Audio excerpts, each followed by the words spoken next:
So, my name is Natalie Johnson, and I am going to give a speech today about domestic violence and sexual assault victims.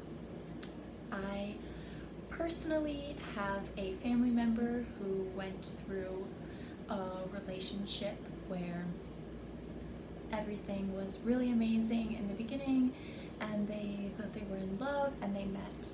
their ideal partner, and then about 6 months into the relationship, he began to become controlling, and then controlling turned to jealousy, and jealousy turned to anger, and anger turned to violence. And my family member ended up being brutally beaten many times by this man, and many times the police did come to the house and nothing was done. Maybe my relative would have been brought to the hospital if she had severe injuries, or he would have been brought in, but nothing was done criminally or lawfully, and they allowed this man to continue to hurt my relative and other women, and it just really opened up this world of what are we doing for domestic violence survivors. A lot of my family didn't understand what it was like to be in a domestic violence type of relationship where you loved them, and they couldn't understand how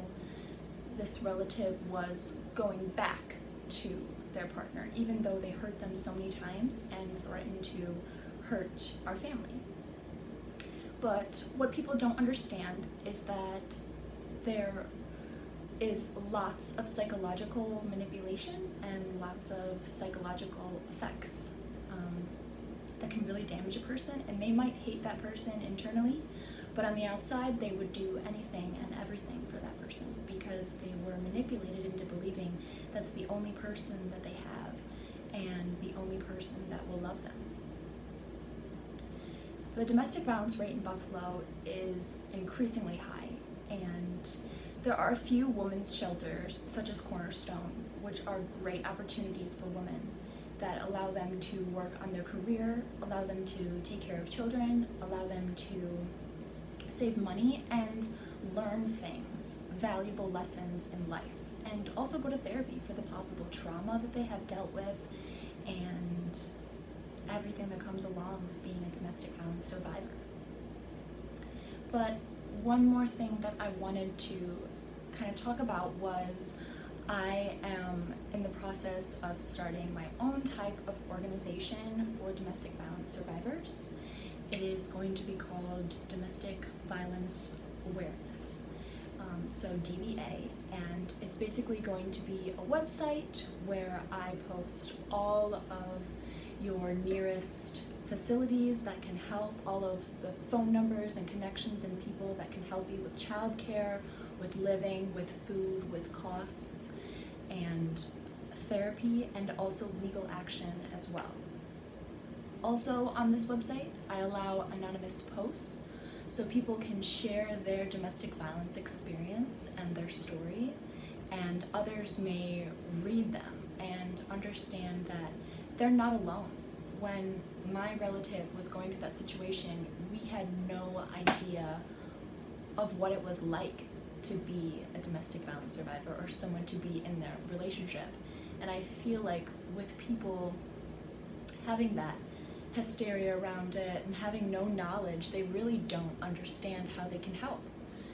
And also, a lot of women feel like they're alone in this situation, that they are the only ones going through this, and their partner hates them so much that they don't deserve anything in life. And reading these stories from other women who experienced situations just like that can really open people's eyes and say, wow, like this has happened to many other people, and there is a possibility for me to move on and for me to recover,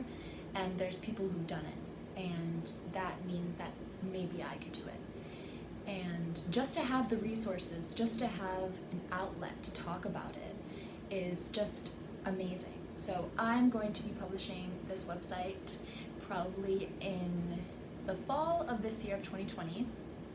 and I hope to meet with women, I hope to speak at schools, I hope to just reach out in the best way as possible to help domestic violence survivors,